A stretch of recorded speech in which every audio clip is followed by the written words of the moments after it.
Proposition 111, limitations on payday loans, was proposed by the citizens of Colorado with the belief that consumers are paying an excessive amount on payday loans. The proposition was born from the idea that payday lending needs fixing. High rates of interest have disproportionately affected low-income consumers, which in some instances has led to a cycle of debt. If you vote yes for this proposition, lenders will only be able to charge a maximum of 36%, and the definition of fair and deceptive trade practices will be changed.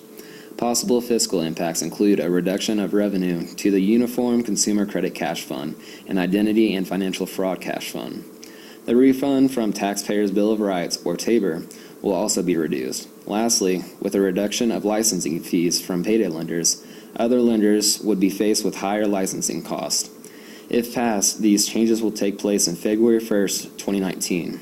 Proponents of the bill include Coloradans to Stop Predatory Payday Loans, who have contributed over $1.5 million, and 1630 Fund, who have donated over $1.5 million. Prominent figures include Corrine Fowler and Reverend Dr. Annie M. Rice-Jones. Voting against the proposition will keep the status quo. As a result, there will be a maximum loan amount of $500.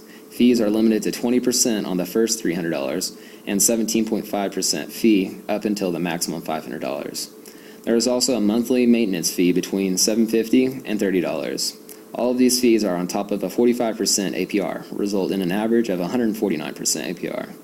It also requires a minimum of 6 months to pay off the loan, and the loan will be prorated if it is paid off early. One group opposing the bill is 13 Issues. They have not contributed funds to oppose the proposition. 2010 legislation was passed to regulate the loans. However, it still resulted in APR of up to 180% and had a default rate of 23%. It has also been seen that the amount of unregulated loans consumed has increased. Proponents of the bill suggest that current payday lending regulations are not sufficient to deal with the issue. Consumers are paying an exorbitantly high interest rate, allegedly up to 180%.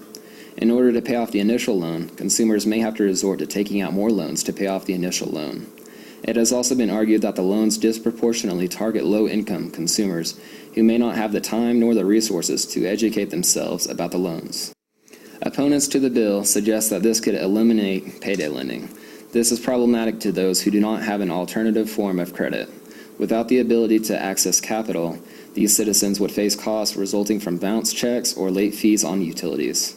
Opponents also suggest that legislation passed in 2010 sufficiently regulates the industry, such as reducing the APR and default rate. Another problem is that consumers are circumventing the law and acquiring unregulated loans. This graph shows that since the regulation in 2010, there has been an increase to unregulated payday loans of 1,900%.